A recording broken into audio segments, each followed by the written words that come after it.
Good morning, good afternoon, good evening, depending on what you think is where you're at. I'll respect that. If that's where you think you're at. If you think that's what time it is, I'll go along with that. We can do that. We can communicate, cooperate, collaborate, maybe. Not happening many places, but some. Communicate. It's very important. This means mainly listening. Not always, but mainly. This morning's Dharma talk is titled, Does it matter what happens? in the form of a question. Does it matter what happens? Does it matter? Doesn't it matter what happens? Does it matter what happens? How many times do you say that to yourself? Probably not much. Does it matter? What does mean? If you're using words, you should know what they mean. Does it matter? What does matter mean? Matter is like dirt. Does it dirt? Toji. Does it transparent dirt? Toji. It's a solid situation. It looks so incredibly solid. And the whole world is dealing with that relative truth of this is real and that's not real. The whole world is dealing with what I think is true and correct because I'm looking at it and I have my own ideas, my opinions, and some of those ideas and opinions are astonishingly accurate, relatively. Relatively. This is a spiritual path. I'm not trying to dismiss people who go into Ukraine and volunteer, people who send money there, or people who help anyone, help homeless people on the streets of Detroit, Chicago, San Francisco. Not discounting that. Don't misunderstand. We got 42 people, 45 people online, and another, not quite a dozen in here. Not that many people are interested in this. A few, but not many. And those that are interested will still argue with me and will still argue with those who are trying to present an ultimate view of what this is. After having spent decades looking at and believing in thoughts and ideas and emotions and positions and opinions. What do you think about what I'm thinking about, what you're thinking about? I don't know. What do you think about what you thought I was thinking, but were wrong because I really wasn't thinking that. I was thinking at that other thing, that other direction that you don't seem to be able to quite grasp. Is this called a conversation? We do this all the time. Isn't it kind of sickening? It is. Unless you realize what this is here, not in this old man, but in your own heart, in your own mind, unless you realize it deeply, you'll continue to be hooked by, magnetized by all the crap that's happening in the world, including the propaganda that is on the side of the so-called right or correct or peaceful or kind or loving.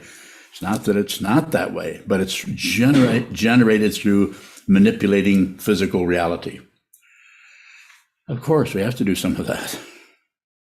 We have to do some of that. But then you have somebody come along who threatens to just blow up the world unless he gets what he wants. If I don't get what I want, I'm going to kill everybody, including myself, because that's what nuclear holocaust is about. So then some people say, well, we can't do that because nuclear, we can't do that. So therefore, he gets to have a nuclear war just by threat. It's a nuclear war already. Do I have any idea what to do? No, I don't. What I would say is do whatever your karma takes you into. As I've said several times, my father at 26 years old, March 16th, 1945, got shot off the back of a German tank. I didn't even get to know him. I was 4. He didn't want to go there, but he went anyway.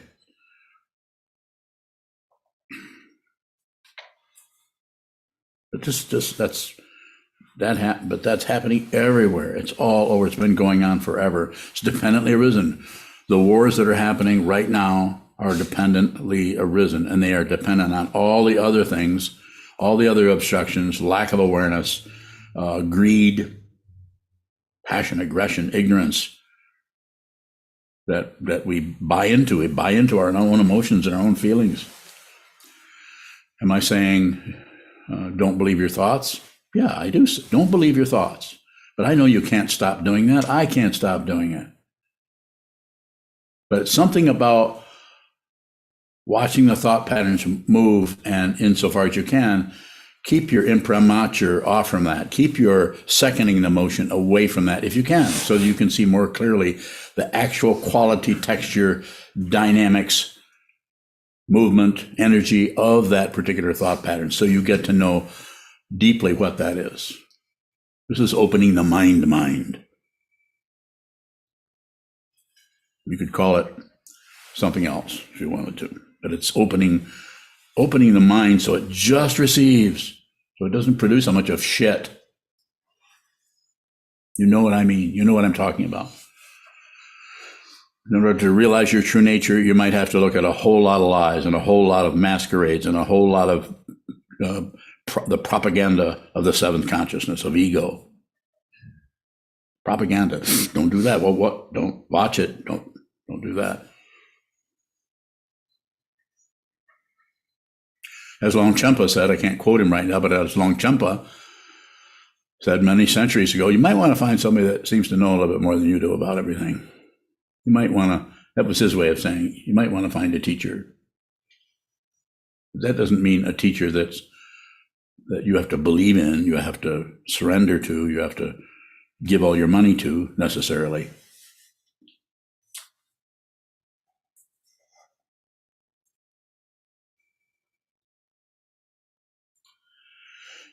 So does it matter? Yes, of course it matters. It's heartbreaking. I just watched MSNBC this morning with photographs of people all over. I think it was Lviv, but I'm not sure, somewhere, of people that have been, and they call it war crimes. Well, any war is a crime. Let's just start with that, rather than some things you can do as long as you have a uniform on, then it's not a war crime. Fat chance of that.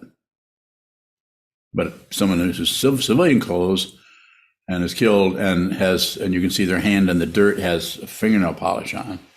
This is painful to watch, painful to see and to know. We know this is happening all the time, but now they're actually going to put it on the news. It's about time they did that. Society's completely mixed up around all of passion, aggression, and ignorance. It's okay to watch war movies, but it's not okay to watch pornography. Come on. I could say something that is kind of parental. Maybe I should say it. Grow up. Grow up instead of buying into beliefs and thoughts and emotions and conventional truth, relative truth. I don't want you to ignore it. I'm not suggesting you live on a mountaintop and all you do is sit there in samadhi all day long. No, I would say, as Trungpa Rinpoche said to his students when he came over here, to all these hippies, get a job. I think that's what he told Dr. Mark there. Get a job. So Mark went off and left Rinpoche and worked for 30, 40 years, became a doctor, helped people. Did he do something wrong? Did he miss something? No, he didn't miss anything. He did exactly what he needed to do. He met the teacher. He didn't really maybe know that he was a teacher, but then he did what he told him to do, which is exactly, there was nothing to correct. Just like when I met the same man a couple of years later, he said, I don't remember the exact words, but train your mind, meditate, keep meditating, meditate. How do I meditate? Like this, meditate.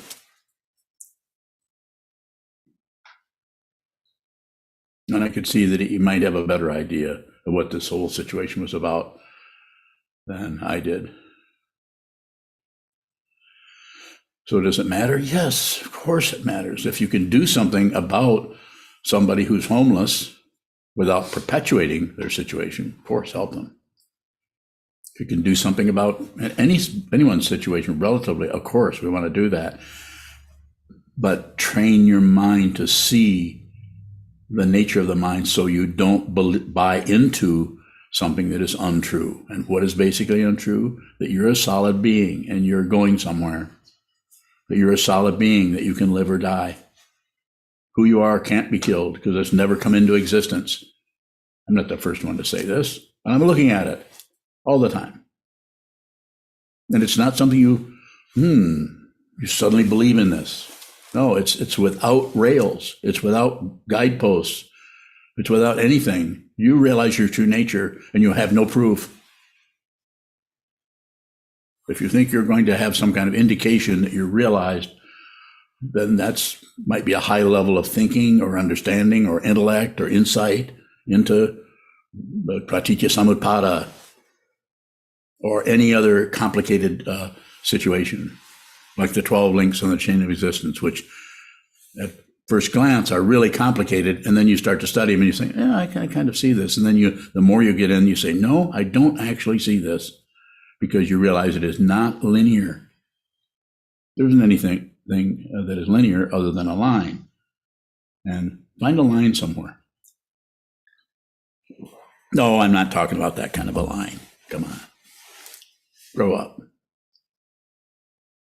You won't get that joke until later, if at all. So yes, let's pay attention. I even say, watch the news. Don't overdose on it. Don't torture yourself with the horror that's happening all over the world. But it's been going on forever. Sometimes I mention the Peloponnesian Wars or the Roman Empire that went around and slaughtered people all over the place. What's happening in, well, I could go on. I don't want to get into all the political stuff because it's so horrible to even reflect on or think about. And now they're actually beginning to see it. Maybe we should show people what is happening. That's what they're doing on, I don't know if the other channels, I didn't check them all out, but on MSNBC, you get to see dead people that are both Russians that are laying all over in their uniforms, dead. Yeah, that, what are they, even if they did have a purpose or something, what the purpose is somebody wants to be in charge of everything. They're willing to murder countless people in order to hold some kind of relative power. It's the very nature of ego. This is happening in your mind stream. Am I accusing you of something? No, but you could look. You could look at the way that little oligarch in your own mind stream has demands and has objections and has a finger pointing. You did it. I did it. She did it. They did it. All dharmas, I'm not saying anything new, but all dharmas means that anything, washing your face, getting a job, losing a job, getting married, getting divorced. I could go on and on. I don't need to. All dharmas are without blame. You cannot find anyone that is fundamentally responsible for anything. If you go into responsibility, then what you will find out is you're responsible for everything that happens. Even if it happened 3 miles away 20 years ago, you're responsible. Why? Not separate. You're not separate from anything, anywhere. Give me a question. Question. Give me a question about what I'm saying. Is there anything that doesn't matter? That's too hard. So it's everything matters and doesn't matter. That's why it's so difficult. It doesn't matter from the point of view of grasping or rejecting or shutting down, but it does matter from being a living being from that you should receive it. You should receive everything as it is. And how do you do that? You practice by looking at the wall. And you notice how much you keep objecting to things, agreeing with things, and distracting yourself from things. There are even practices that will help you distract yourself, sometimes called meditation. Not wrong, I'm not doing the right or wrong thing. I'm just saying there are different ways of working with the mind. Some of it is more gradual and is tuned into the way some people understand or learn. If you're listening to me at all, maybe if this is the first time, maybe I'll never see you again or hear from you again, or you maybe not. But if you keep coming back here, then you're probably ready for me to thump you on the head. Not with my stick, but with what I'm saying is you see it. There's nothing to believe. I'm not here to convert people to Buddhism. I wouldn't be here if it weren't for that teaching. But I'm teaching out of what I'm looking at. I don't even need to have any enlightened costume on.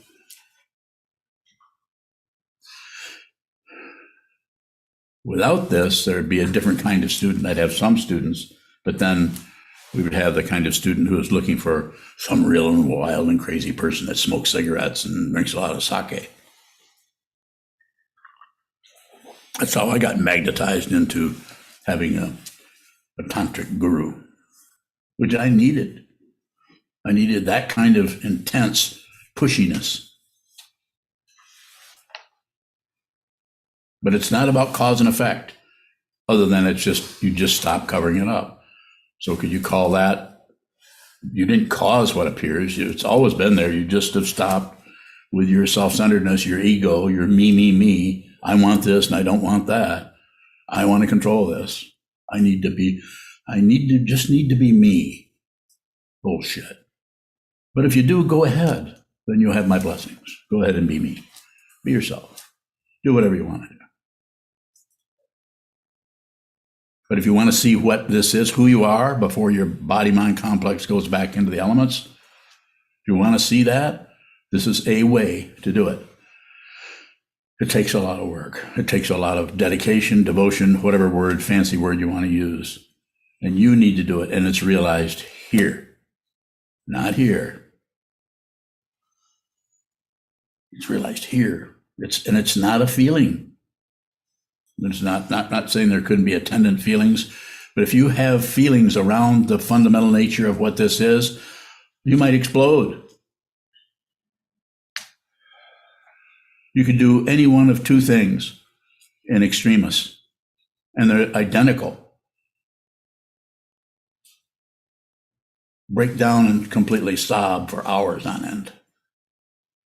Sob.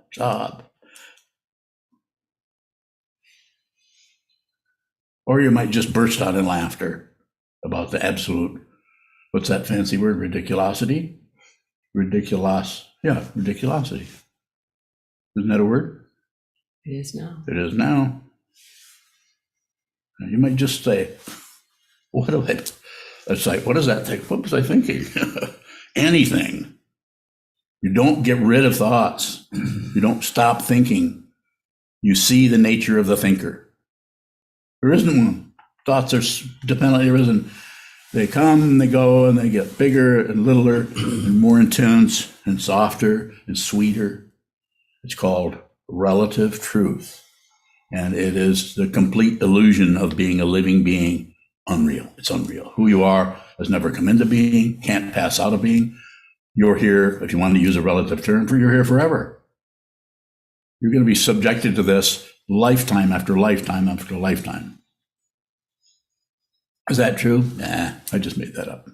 I just made it up because it kind of looks that way.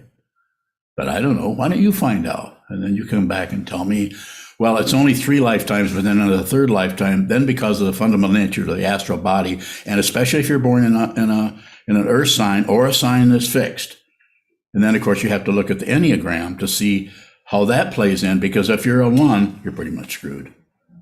As far as anything, you don't even have to meditate. I mean, you're just done for. Or no, wait a minute. I think it's a 2. That's screwed. Yeah, the 2 is screwed. Enneagram. I think I'm a 2. No, I am no particular Enneagram. What am I saying here? I'm saying you look at it. You find out.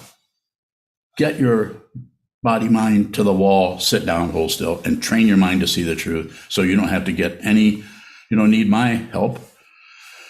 You won't be separate from what I'm looking at. So does anything matter? Yes. Does matter. Does matter. You want to save the world? And look at it before you jump into it with your weaponized thinking process, opinions, ideas, concepts, pushing and pulling and stopping and starting and joining and leaving. You have to do it. Questions? And to bowing. Go ahead. In what sense are we responsible for everything? You're not separate from everything. So, but when I say responsibility, I'm not saying you're to blame. Though, if you can really see it, of course you're to blame for everything, because there isn't anything that's separate from you. Everywhere you look, you see your handprint. Everywhere. It's that kind of you recognize it. It's like, that's my handprint. That's my profile. Not some kind of literal, like in a Stephen King movie or something like that. I'm just talking about you see, you recognize it, you recognize your face everywhere. So therefore you respond to that. You have the ability to respond to everything. You respond to everything as if it was your own child. Even if that person, individual, or that situation is enraged in such a way and so fearful that they're willing to murder, still, that is not dependent origination. If understood, you see there's no one to blame there. Because if you start blaming the person and you try to go in and punish them for the bad thing they did, this is part of the circularity, the Coney Island of the mind, that you can't find where to enter it, you can't find where to leave it, because it is an illusion. It is unreal. It is vividly unreal in emptiness, yet there is still form. Vividly. It means it looks very, very real in emptiness. How can it be in emptiness and be vividly real? Because there's still form.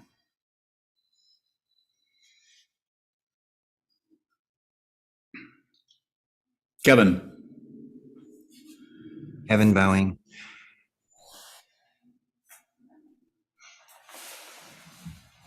My question is, what fuels action, if not feelings, bowing? So feelings are part of it, but the feelings need to be able to come and go. It's like having a room full of relatives. So sometimes the strong feelings come in the door, Uncle George, and sometimes he leaves, he's not there. Sometimes this, sometimes that. So the relativity of it is very seductive, because we keep trying to fasten onto something to get some kind of a, reference point, foothold, anything.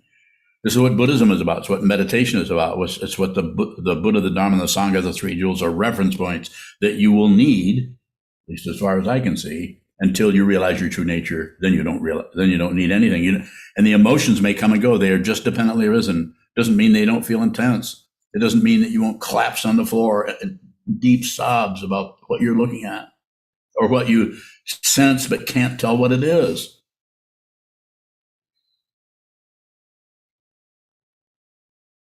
More, please help all of us go deeply into that.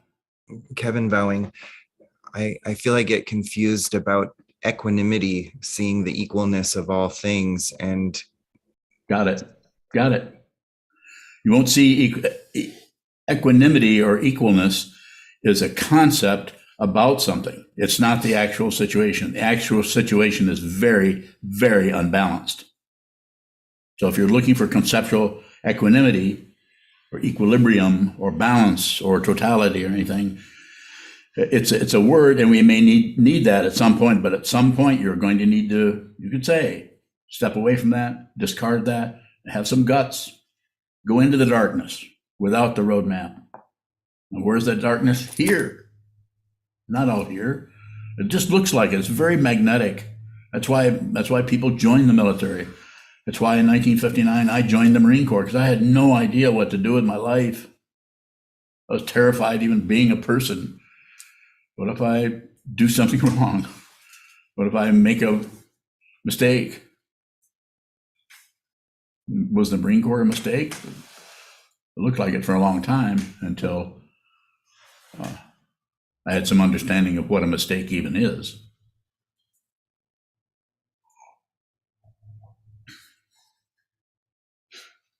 Let's go further, Kevin. It's the same. We're all going down in the same dark tunnel. It's just that I might see what's written on the walls a little more clearly. Let's go there. So just using a relative example of this conflict that we're hearing so much about, I can see not both sides in a judicial way, but I can see how complex it is, and I feel it can lead me into what I might label as sort of apathy, or a sort of throwing my hands up in the air. How is that different from equanimity, Bowing? I don't know. How does it look to you?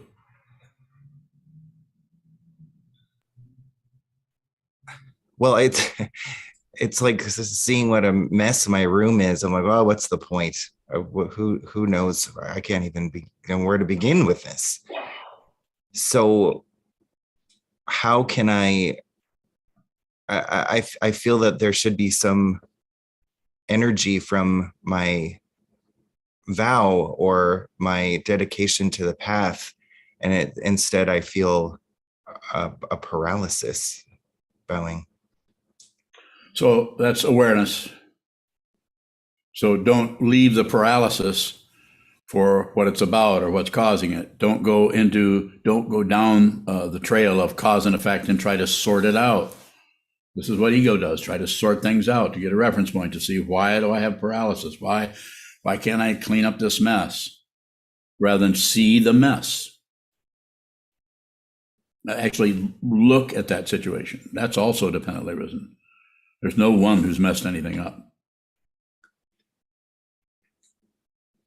Kevin Bowing, what is the difference between dispassion and apathy, Bowing?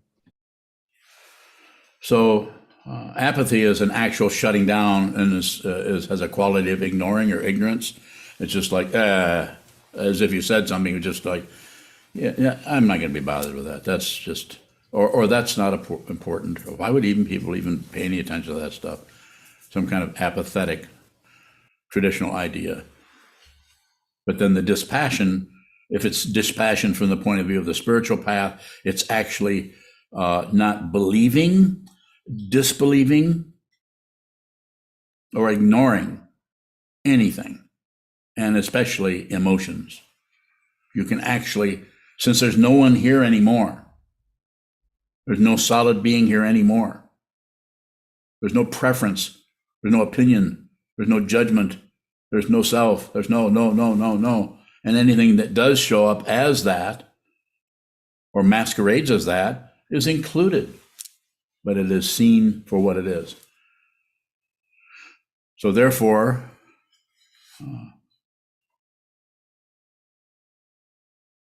that which arises as dispassion, or that which arises as apathy, or that which arises as anger or confusion, or any kind of judgmental situation in your mind stream or mine or anyone's, is dependently arisen. So there's no one there who is causing that, actually causing it.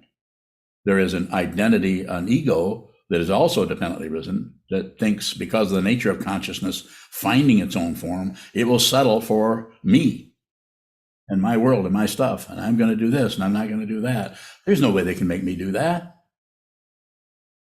I'm going to do that. It's like Rumi. Rumi knows what's going on. Rumi immediately starts to take charge of everybody and everything. Don't let him do that, Senchu. He just should not be running this monastery yet. Maybe in 40 years. So you're receiving what shows up. You have a willingness to receive the intense disturbance of being unhappy with yourself because messy room or lack of equilibrium, or your idea of equilibrium. This is where you actually begin to and I rarely use this word, but it's like a surrender. There was no war, so there's nothing to surrender to. But it's like you're just tired of being at odds with your own mind stream. This doesn't mean you accept. You'll never hear me say just accept any damn thing. What I always say is look at it. It may show up as something you might have a kind of a second a post-it note or a margin note that it looks like you're kind of accepting this, but not actually. If you look close, there's nothing happening. Nothing is happening. As the 16th Karmapa said on his, just before he entered his parinirvana, November the 5th, 1981 in Zion, Illinois. Nothing happens.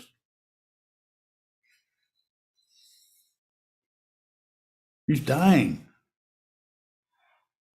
And people are weeping.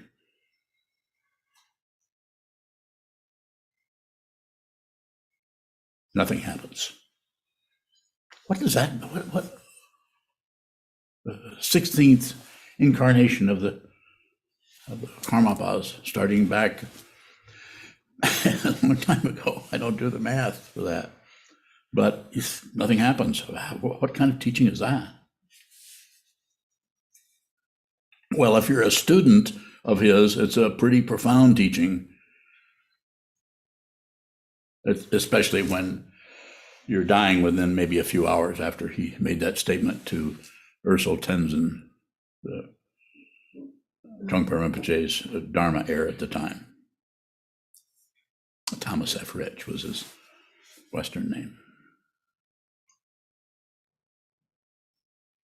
So the idea of equilibrium, the idea of a clean room, the idea, those come in and replace or fill in the actual openness of what it would be like to actually just see what's in front of you, a messy room without any description.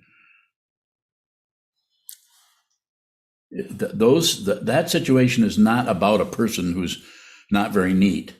It's about dependent origination.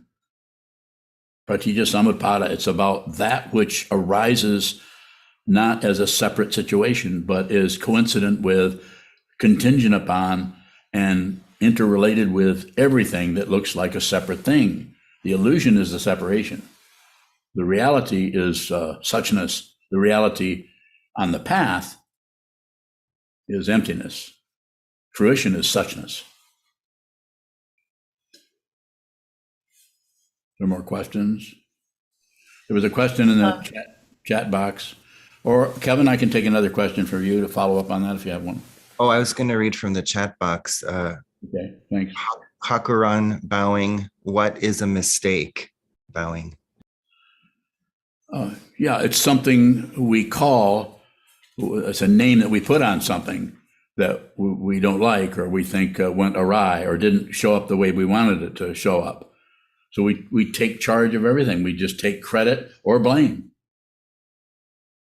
So the whole Trungpa Rinpoche even called the Trungpa, called the Kagyu lineage. This isn't supported by the tradition so much because other lamas kind of took objection to what he said, that the Kagyu lineage was a mishap lineage because nothing went right. Everything went to hell.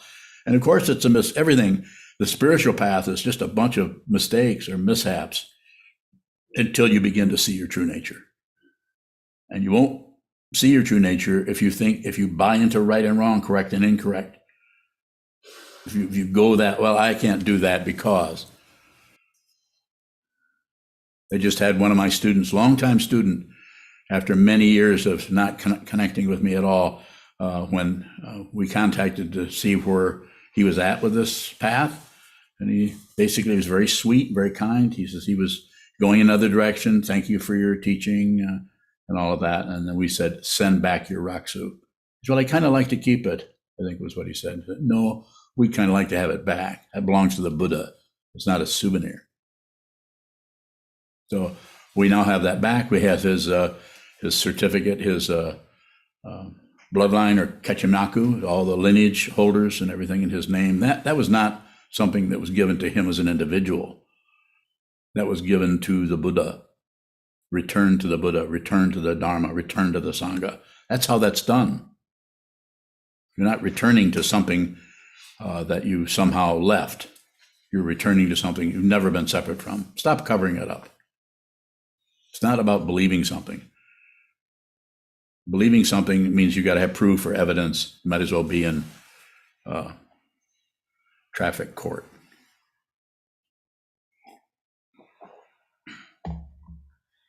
So there really is no mistake, but seeing your things in your life that were mistakes just means that you're buying into some kind of relative outcome where you think things should be a certain way. If I just done this and this and this, that would be like me saying, a ridiculous example would be like saying, never should have married her. No, everyone I was married to, and there's how many? I'm not going to go there, but I'm just saying there's no mistake unless everything is a mistake. It's actually a mistake to come into the human realm. Might be better off in the God realm, where you can have a Mercedes and 2 Harleys in the driveway.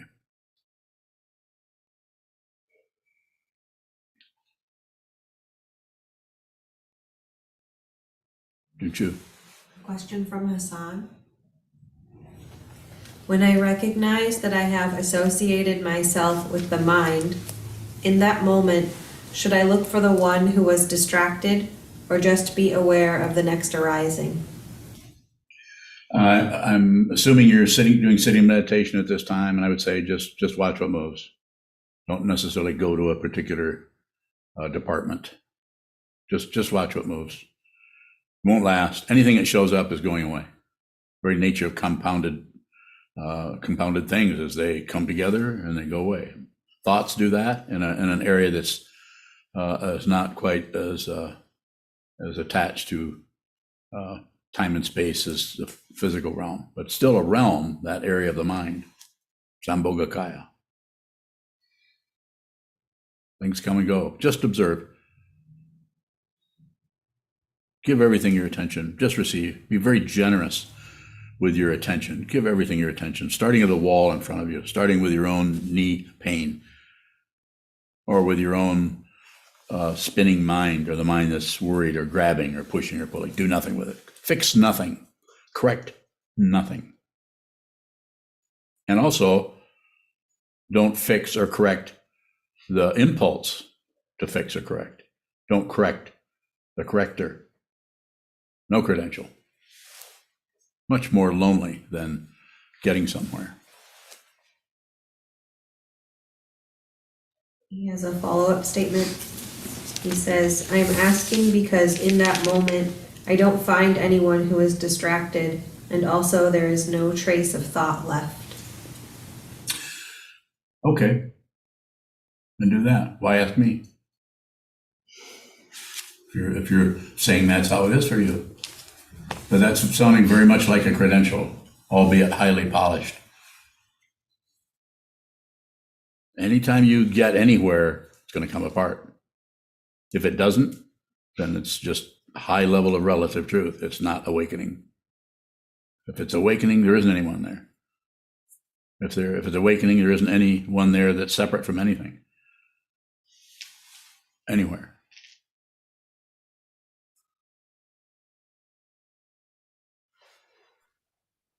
Deb Bowing. Deb. Good morning. In seeing not turning away from my relative life, I sometimes get a feeling of too much or fullness that just feels heavy. Is there ever a relief from that without dropping back into ignorance around it?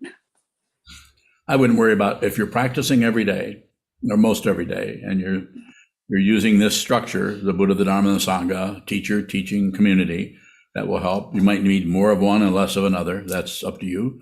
And you're returning to the wall. What I'm saying is ball gazing. All you're doing is sitting down, holding still, and watching what continues to flourish. It can be all kinds of things. It could eventually be just kind of not much is happening. That's also a conclusion, an opinion. If you know that not much is happening, that's ego. So just practice. If you attain realization, you won't know it. I'm not saying that there won't be some kind of quality that understanding will be there in a way, but it's not about somebody. It's not about something. It's not a mundane path of accomplishment. It's the spiritual path of no longer avoiding the truth. Deb Bowing, I think I've heard you say in the past that this path sometimes gets harder. Is this feeling maybe that connected to that?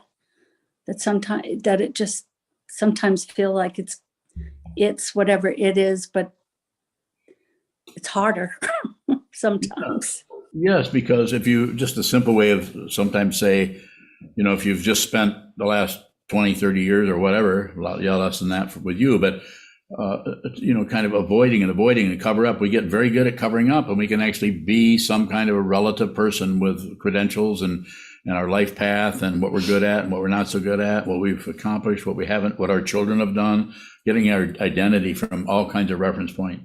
So if you stumble into this path, then you start to look at all of those structures and creations that you thought that were your reference points and your handlebars, for how to get through this. How to get through life is not kind of an odd thing. What are you going to do with your life? Well, I thought I would become a brain surgeon. I think a lot, so I thought maybe that would be a good area to go into. So it's a matter of just receiving what shows up, and quite often this can be the stuff you've just spent 30 years avoiding. It's like, okay, time to see what that is. And it starts coming, and it does not feel good. And without some kind of a structure to help you, there's a good possibility, not condemning you to anything, that you will go back into some kind of way to stop that, or way to cover it up with medications, Prozac, Wellbutrin. Not wrong. Some people, that's what they have to do. And if you need to do that, I'm not against that. Do what you need to do. Don't have to do that. So you might be getting, you might feel like you're overdosing. And I would say if it gets really difficult, then back off for a while. I'm not saying like a vacation, but look at the situation and say, you could say, I'm going to stop meditating for a couple of weeks. I've told people who have been meditating for 20, 30 years, I don't think that person is here today, but meditating a long time, just don't meditate anymore. They tell me this, it looks like I don't see any reason to meditate. I said, well, don't. Well, yeah, but. I said, no, don't meditate. Go do something else. But I can tell you from my wonderful, magical vision into people, this person is not enlightened, is not awake. If you think you're awake, come and see me. Come and describe your enlightenment to me. Convince me that you're awake. Because if you need to convince me that you're awake, you're not. And if you think you're awake, you're not. There isn't anyone. I could say, anybody could say, well, how can there even be such a thing if you can't know that it's happening? Spiritual path, not the mundane path. It's like Trungpa Rinpoche was saying this, and when I first heard this a long time ago, I thought, what is that? How does that work? He said, listening to me is like listening to a dead man. I now know what he meant by that. And it's not, I wouldn't say that, but it's not like a dead man so much, it's like, excuse me. There's some kind of coming and going of somebody. I sometimes call it a clown on the roof. It's there, but it's unreal. It's a clown, and it's on the roof, so it doesn't have much say-so. But occasionally if you're trying to maintain some kind of enlightenment, then that clown on the roof or that former ego will scare you. You'll say, ooh, I'm going to lose my enlightenment. Oh, no. What if the clown on the roof comes down, sneaks through the window, and comes back into me, and suddenly I'm a crazy person again. And I'm full of my ego. If you see what this is, all of that is unreal, and yet vividly unreal in emptiness, yet there's still form.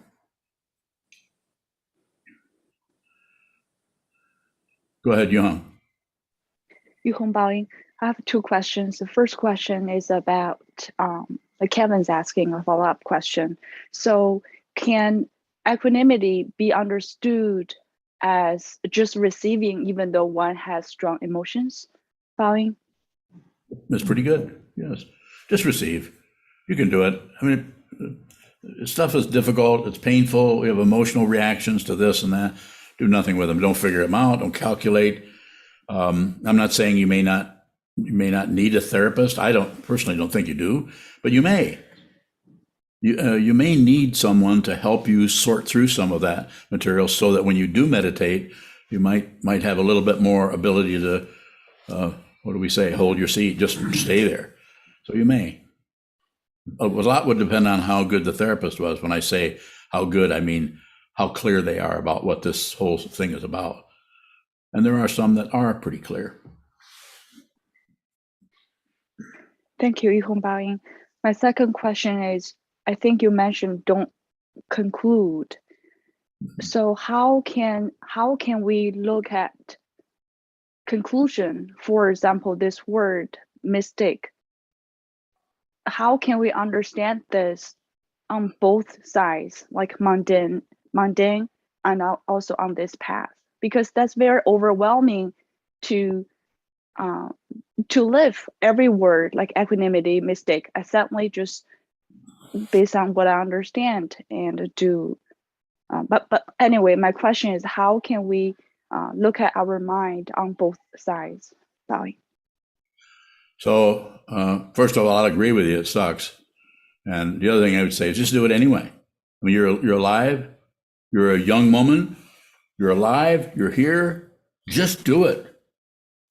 It might be 20 years from now or 30 years from now, but you will not regret listening to what I'm saying. Just do it. Just do it yourself. I'm not talking about Adidas. I'm saying you just train your mind, and whatever kind of brambles and branches and pitfalls and crap arises out of the karma of Yuhong, just meet your life where it's at. Be genuine. Whatever shows up in your mind needs to be there, not because it's somehow good or exceptionally enlightened or clear. No, it might be full of garbage, but it is your life. It is your karma. Don't miss your life. Don't accept it. Don't reject it. Don't look away. Don't accept it. You don't have to, if you're driving along in a car and you look out the window, you don't have to accept the landscape, but it's there. You don't have to accept the highway that's showing up. You don't have to accept people coming into your house. You don't have to accept people coming out of your womb. You don't have to accept anything. You might have to take care of them, but you don't have to accept things. Sometimes in the Dharma, one of the ways of talking about the Bodhisattva vow of save all beings is be with all things. That doesn't mean you have to agree with them. It doesn't mean you have to do as you're told. You just be there. You'll know what happens. If you just do it, meet it where it's at, insofar as you can. And sometimes meeting something where it's at means that, you might have some need to do some work on yourself of meet your mind where it's at. Sit down, face the wall, and watch the mind hour after hour, day after day, week after year after year. If you're showing up in this room or in your room or on this screen or in this connection as a human being, you've been doing this a lot, not just this lifetime. And I would also say, I'm not saying believe in past lifetimes. I don't believe in much at all. You don't need reference points like that. Everything is available right now. This is it. This is it, regardless of what's arising in your mind stream. More, Yuhong? Yuhong Baoying. No, thank you, Baoying.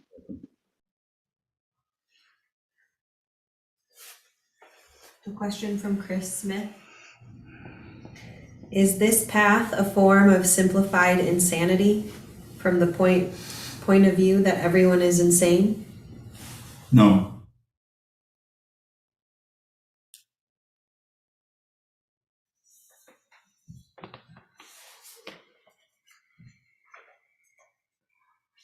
I have another question from Hassan. Hassan. Is it possible that conditioning lifetimes of grasping at things can be reversed in one lifetime? It's a little bit of a loaded question because it's like manipulating things or reversing your karma or something like that. So I wouldn't want to go in there so much, but if I go towards what it seems like you want to know about, I would say yes and no. I'm sure that was helpful. But it really is not about reversing it. It's about no more war. You don't object, you don't agree, you don't do anything with it. So it isn't so much about reversing. If we go into there, then we have some kind of a calculator that's telling us how much we reversed. It's very seductive if we buy into that kind of into the response to that question that would be, say, yes, it's about reversing it, because I don't think it is. That, when we say reverse, and that talks about some kind of linear past and future, which is also illusory. Everything is an illusion, but it's vividly, vividly, vividly unreal and emptiness. How can something be vividly unreal? And yet there's still form. That sounds like, here, look at this, but not too close. Here, look at it again. I'm going to take it away again. So what's happening? This is the way teaching shows up, not only with this teacher, but with any teacher who is teaching out of what they've realized or what they see. And it's not just a vision, it's that they're seeing it. Any of the sense fields are showing up as suchness or emptiness. As far as the path quality, it's a quality of emptiness. Ultimate reality is like His Holiness said in 1981, nothing happens, because he's addressing someone who is addicted to occurrence. In that case, it was Vajra Regent Ursel Tenzin, who was probably in his 30s then.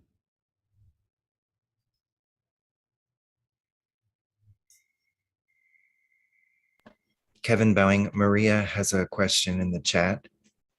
Yes. What is holding the unbalance of the relative situation, Bowing? Fear.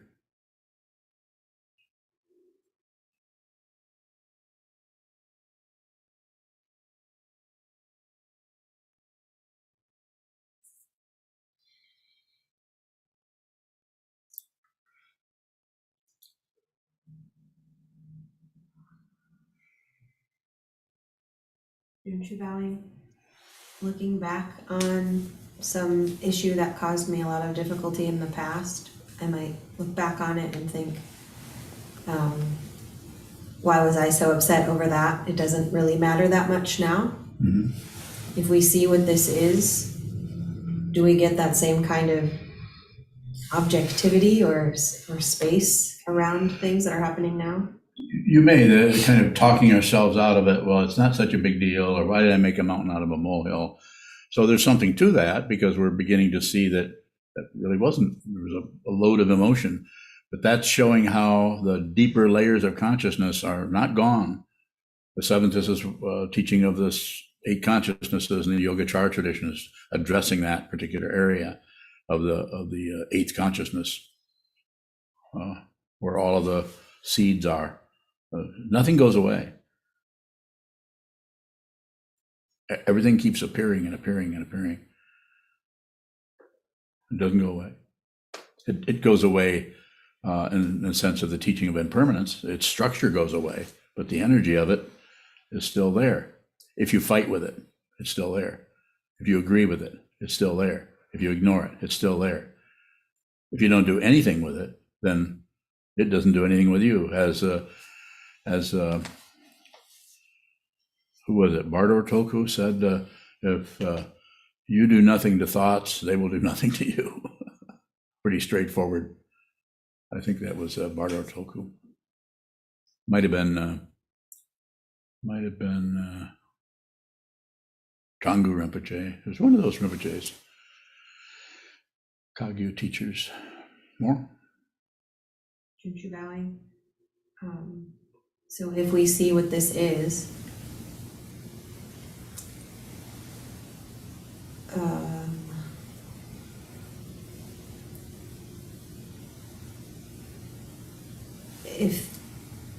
things don't stop arising in their intensity, I guess will we see that they matter and don't matter at the same time? You if you just continue, you eventually, there's no guarantee. You can't guarantee, it's not that kind of a thing. There's no guarantee.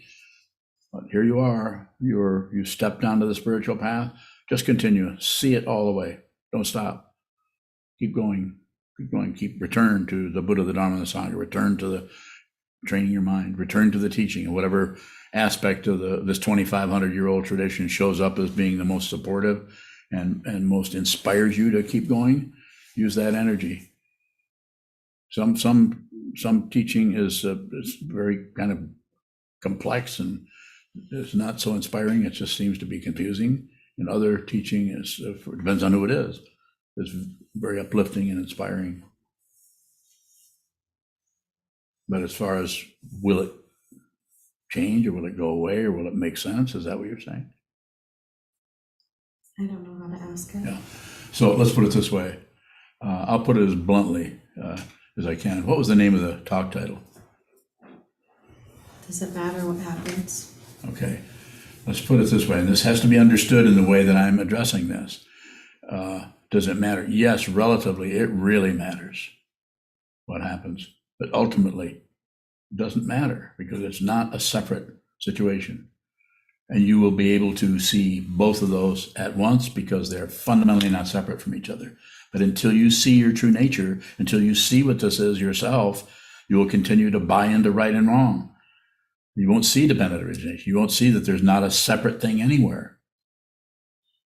But if you see there's not a separate thing anywhere, then that doesn't mean you don't see separate things. You may see those separate things even more vividly, more outlined, more hard-edged, because you're no longer looking for what you think is there, or what you think shouldn't be there, or what you think is not important.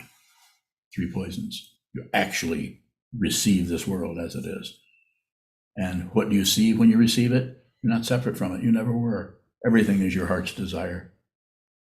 But the confusion coming out of fear, out of the incredibly, and the incredible grip of the three poisons and of greed, and of then the world is kind of ripping itself apart. You don't have to do that. Form.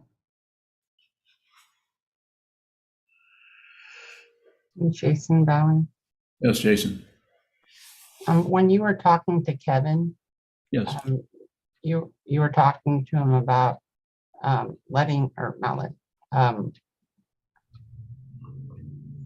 at the ugly stuff, the stuff that is difficult, scary, and you said it's not acceptance.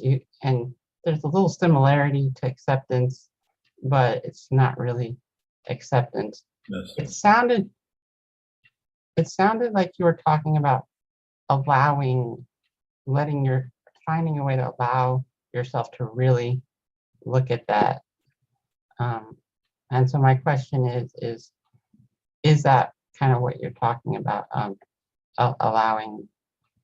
Somehow allowing yourself to look at it much closer, maybe even closer than you have before. Yes, and I would go a little further and say that a way to know that you're the kind of allowing that I agree with is that when you allow yourself to see what is happening in your mind by holding very still, taking what you have a say-so about without struggle, which means you can hold still, there's no struggle there. Just stop moving.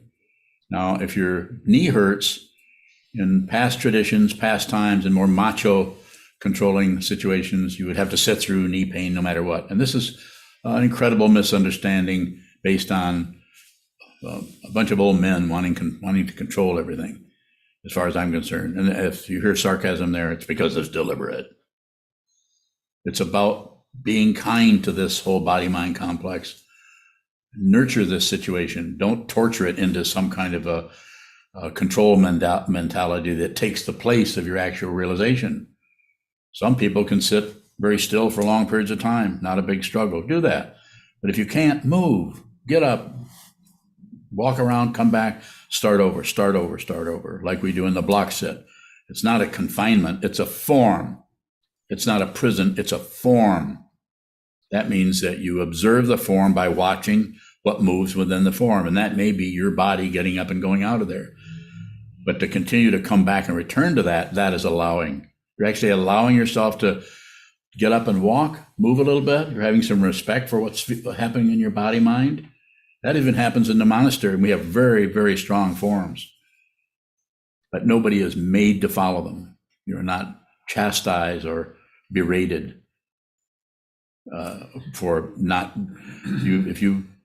If you wake up in the morning and you're tired or you didn't get enough sleep, we communicate. So you send a text to the Eno, and you say, "I'm not going to make it," or to the functionaries, "You can't make it. Didn't get any sleep." Just very simple communication.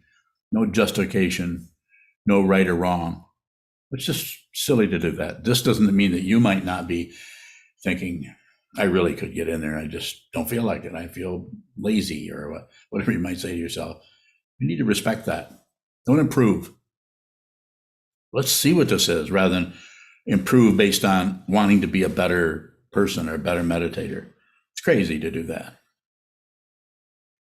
And so I would say, coming back to allow, I would say yes, to some extent. That is, I'm going to sit down.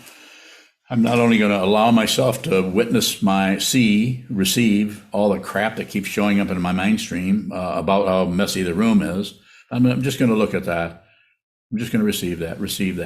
And I'm also going to receive that even though I sat down here to do a 4-hour block sit, 7 in the morning till 11, whatever it may be, after an hour and a half, I just can't sit here anymore. Get up. Respect the body-mind complex. Respect it. And so receive what is there. It's not obeying. If it was obeying, you'd have a better idea, a different feeling for what that is. So actually allow yourself to move out of that dynamic into another one. You might find if you really do that, you'd get up and go to the kitchen, get a glass of water, maybe have some tea or coffee, and you realize that your fundamental wish, your fundamental desire is to train your mind. You come right back in and sit down. It's important for you to be there. But it's important for you to receive anything that arises in the mind stream without obeying. Observe. Obeying is an O word, but the O word that's important is observe. Observe what it is. Observe.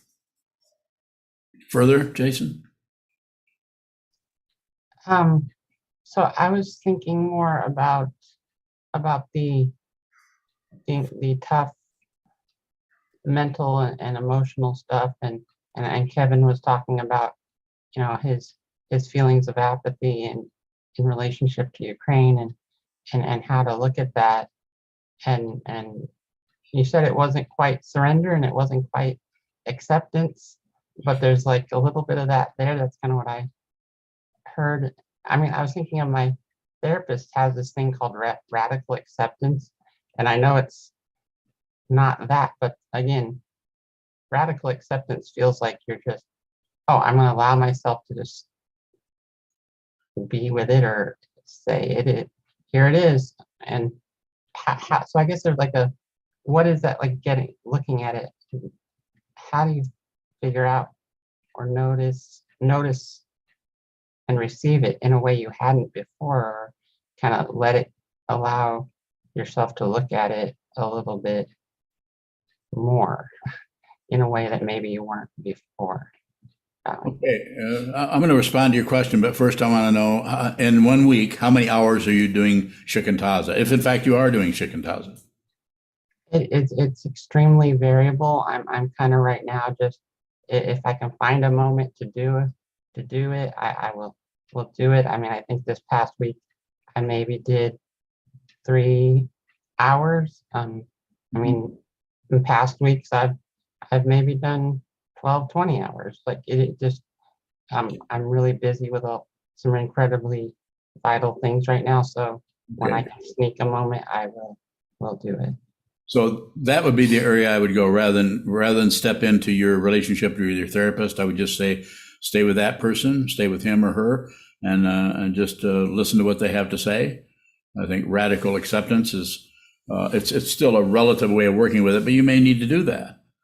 I refer to shikantaza as a radical awareness practice because it's as close as you're going to get to the root, which is what radical means, going to the root of something.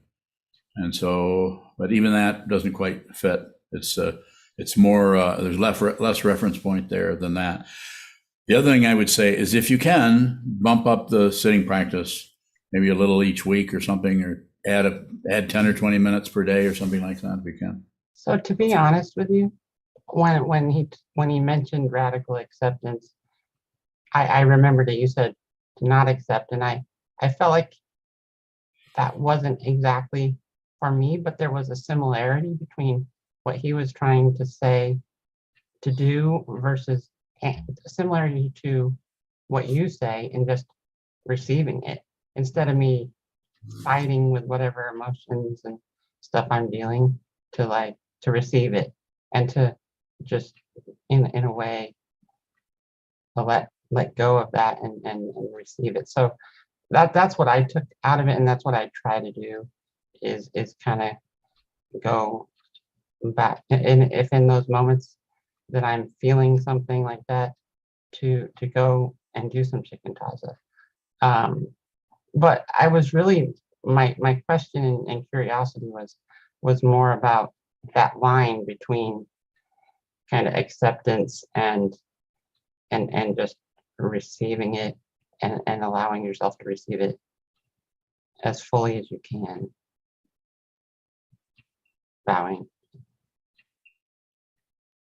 Thank you. Is there a final question before we go into the next, whatever you're going to? Goes on bowing. Yes, Kozan. Sultram has a question in the chat box. She asks, how can I tell the difference between what I truly have to do versus what I do to alleviate feelings of anxiety? So coming back to what I say, don't do anything unless you have to. And it doesn't have to be a hard-nosed kind of stubbornness. I'm not going to do anything unless I have to. You know, if there's something that helps you relieve feelings of anxiety, you can include that. I don't know what that may be, but it could be any number of things. But I would say, you know, you can include that. The important thing, if you're listening to me, which you are, is that spend some time sitting still, doing nothing at all, as little as possible, but just receiving what's coming up in the mind stream in any of the sense fields. Put yourself in where you're socially distanced from everything, you know, looking at a bedroom wall or a chest of drawers or something like that, where nothing much is happening, and just receive. Spend as much time as you can doing that. And that's an actual instruction to do that. And then when you get off the cushion and post meditation or anything but sitting there, then just let things occur. Don't make too big of a deal out of it. If it's helpful to you, rather than say, well, I don't really have to do that, I can just feel miserable. Not really. If you find there's something that helps you, that's also dependently risen. Most important thing I can emphasize here is sitting meditation. And of course, the other three are, and they're all hooked together, is the teacher, the teaching, and the community. Without those three, and Sultram, I think you already know that. You've been part of our community for quite a while now. Very good. So thank you so much.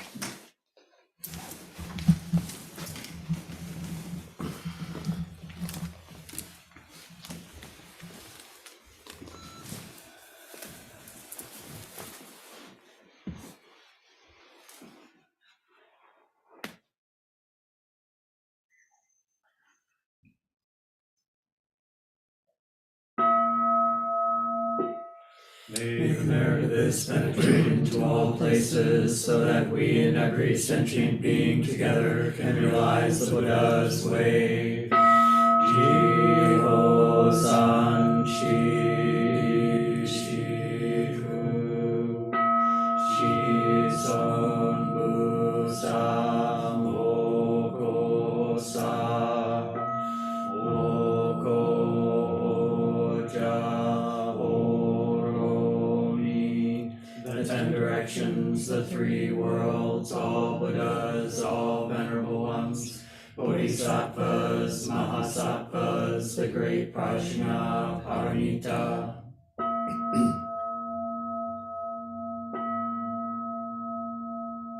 O Buddhas and Bodhisattvas of the 10 directions and the 3 times, please hear us. Please come down out of the light and protect Sokukoji Buddhist Temple Monastery, our Sangha, families, friends, and visitors. Heal everyone who is unhappy, sick, or suffering, and fill them with light.